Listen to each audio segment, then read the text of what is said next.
Assalamualaikum dan salam sejahtera. Bertemu kembali kita dengan topik yang menarik bersama saya Cikgu Mahiran binti Musa, merupakan guru bimbingan dan kaunseling anda dengan tajuk Budi Bahasa dalam fokus pembangunan dan perkembangan sahsiah diri murid. Sebelum itu, saya ingin anda memberi perhatian sepenuhnya kepada topik ini. Selamat datang, salam ceria dan kasih sayang semua saya ucapkan kepada anda kerana masih lagi bersama saya dalam Terwatak Inspirasi Seni. Semoga anda jangan lupa subscribe, like dan share supaya anda tidak ketinggalan dalam info yang menarik mengenai bahan-bahan dalam Terwatak Inspirasi Seni. Maksud budi bahasa.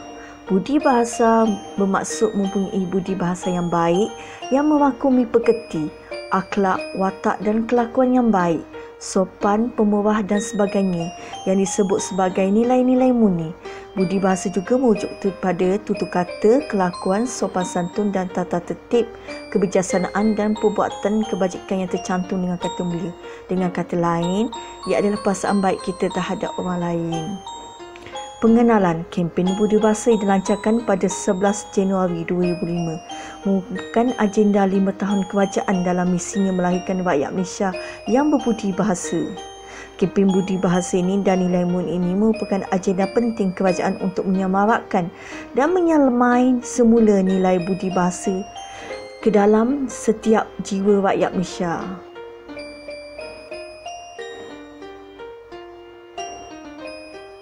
Budi bahasa dalam masyarakat Malaysia ialah tutur kata, kelakuan, sopan santun, tata tertib, akal, kebijaksanaan, perbuatan kebajikan. Okey, penerangannya seperti dalam video tersebut, anda boleh baca.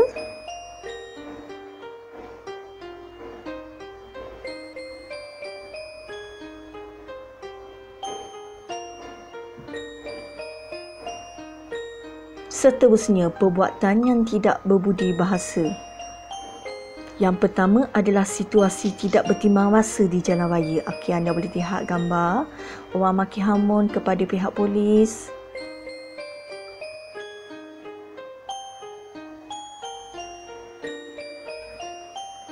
Gambar yang kedua,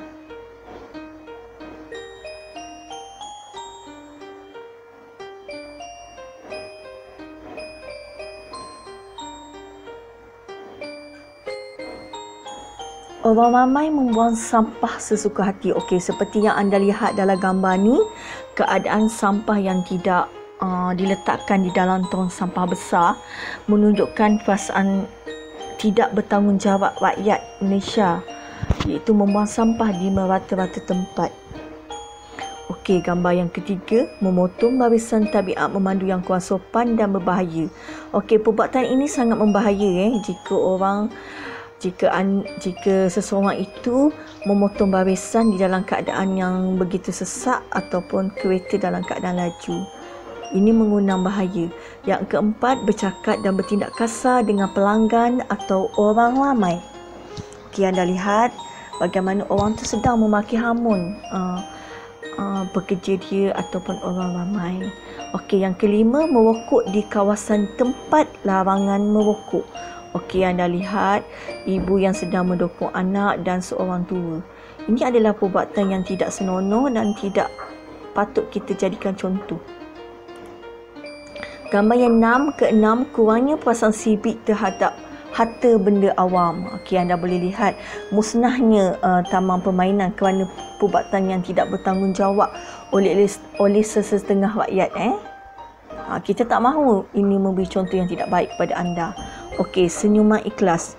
Senyuman ikhlas ialah budi bahasa yang paling asas, ialah melemparkan senyuman dan mengucapkan terima kasih yang suka dilihat dalam masyarakat kini. Okey, ini adalah basic yang utama, itu kita kena senyum dan mengucapkan terima kasih.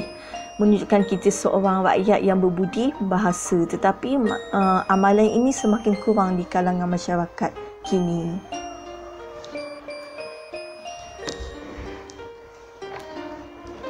Yang kedua, rakyat kelas pertama. Dapat kita rasakan bahawa ungkapan first class inspector third class mentality itu tepat menggambarkan kerisauan ramai rakyat Malaysia tentang keadaan negara pada masa kini. Ekonomi negara terus berkembang, penggunaan teknologi semakin pesat, tetapi kita kurang daripada segi pembangunan sasiah diri kita. Kita tak naklah. Okey, topik seterusnya ialah budi pekerti asas utama. Kebincangan ini telah melahirkan beberapa senduan negatif yang kini dipandang seakan satu kebiasaan di kalangan masyarakat Malaysia. Okey, kita lihat buku negara sehinggalah ke wawasan 2020. Masyarakat kita ni mereka mundur daripada segi pembangunan minda dan rohaniah yang tidak sejajar dengan realiti kehidupan kita masa kini. Jadi kita ni patut mengajar anak-anak kita tentang kepribadian luhur baik untuk diri kita sendiri ataupun anak-anak kita sebelum budaya ini merosot. Okey, seterusnya aktiviti yang dijalankan yang berkaitan dengan budi bahasa. Yang pertama, meraihkan Hari Ibu dan Bapa. Yang kedua, pelajar berbudi bahasa. Yang ketiga ialah masyarakat yang berbudi bahasa daripada segi kemasyarakatan mengadakan kempen Minggu Budi Bahasa, kenali jiran. Okey, seterusnya senyum dan terima kasih, itu perkhidmatan dan pendidikan. Mengadakan kempen kenali saya, anggota penguatkuasaan, mengamalkan budaya senyum di sekolah, mengajar murid mengucapkan terima kasih dan menggalakkan murid memberi senyuman. Okey, yang kelima, cintai alam sekitar, flora dan fauna. Contoh mengadakan aktiviti seperti gotong royong, sungaiku bersih, alangku permai, tandas bersih, kampung indah, masyarakat ceria dan sebagainya. Antara beberapa koleksi poster budi bahasa ialah contohnya gambar budak memimpin orang tua yang buta sedang melintas jalan. Okey, kita lihat gambar tersebut. Yang kedua, budi bahasa budaya kita, gambar orang ramai beratus masa menaiki bas. Gambar yang ketiga, menjalin persahabatan. Nampak tu gambar persahabatan?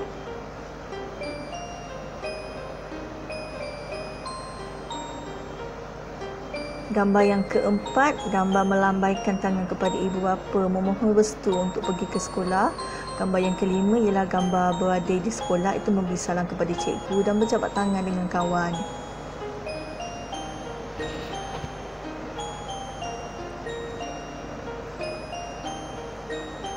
Seterusnya, gambar murid menolong cikgu, mengangkat buku dan mengucapkan selamat sejahtera kepada cikgunya. Okey, ini beberapa poster yang berkaitan dengan budi bahasa. Bagaimana kita nak didik anak murid kita dalam mengamalkan amalan budi bahasa budaya kita. Pantun budi bahasa. Cindai bercorak, penuh berpita, pakaian anak panglima garang, emas dan perak, pengaruh dunia, budi yang baik dijunjung orang.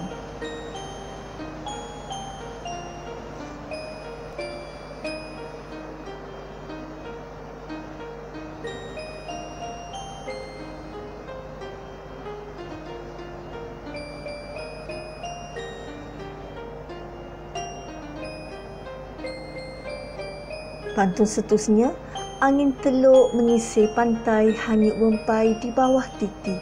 Biarlah buruk kain dipakai, asal pandai menjaga mengambil hati.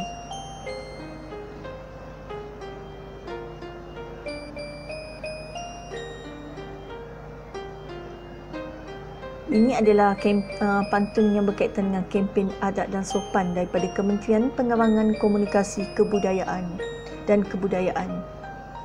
Pantun seterusnya, anak buruk di tepi pantai, pandai melompat, pandai berlari.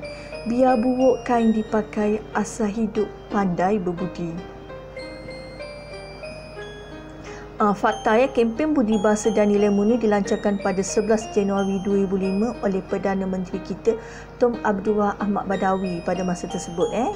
Bertujuan menyemarakkan dan menyemai semula budi bahasa dan nilai-nilai murni ke dalam jiwa setiap rakyat Malaysia. Bunga melati, bunga di darat, bunga seroja di tepi kali, hina besi kerana karat, hina manusia tidak berbudi.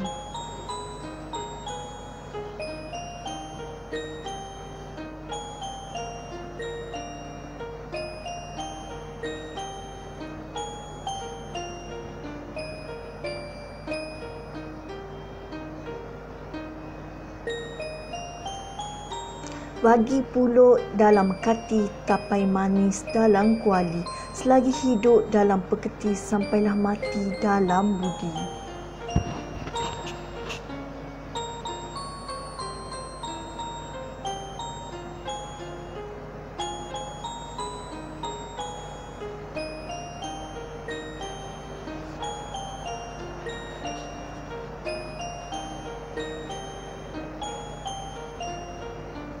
Yang kurik itu kundi, yang merah itu saga, yang baik itu budi, yang indah itu bahasa. Pada 20 Oktober 2004, Jemaah Menteri meluluskan pelaksanaan program kempen budi bahasa dan nilai-nilai murni yang dibahagikan kepada 4 institusi, iaitu institusi kekeluargaan, institusi kemasyarakatan, institusi pembelajaran dan institusi perkhidmatan. Tingkap papan kayu bersegi sampan sakak di Pulau Angsa. Indah tampan kerana budi, tinggi bahasa kerana bangsa. Tinggi bangsa kerana bahasa. Mari kita hidupkan kembali budaya lama yang menghargai pemberian kita, memberi salam, menyatakan selamat pagi yang suka senyum dan seterusnya menyalahkan sikap positif antara kita. Datuk Seri Rais Yassin, Menteri Penerangan, Komunikasi dan Kebudayaan. Bunga Cina di atas batu, jatuh daunnya ke dalam ruang. Adat dunia memang begitu, sebab emas budi terbuang.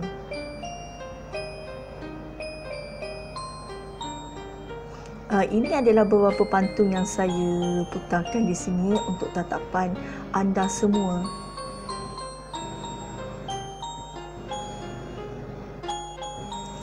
Okey, rumusannya, kempen budi bahasa perlu diadakan kerana kedapatan nilai masyarakat kini, amalan hidup yang kasar, yang tidak berbahasa, tidak mengendahkan tata susila dan beradab. Okey, jadi kita kena adakan kempen budi bahasa lah sebab kita nak kembalikan budaya murni kita yang telah lama tinggal. Okey, kempen budi bahasa ini adalah sepenting dan sebesar Wawasan 2020. Destinasi impian menjadikan Malaysia sebagai sebuah negara industri.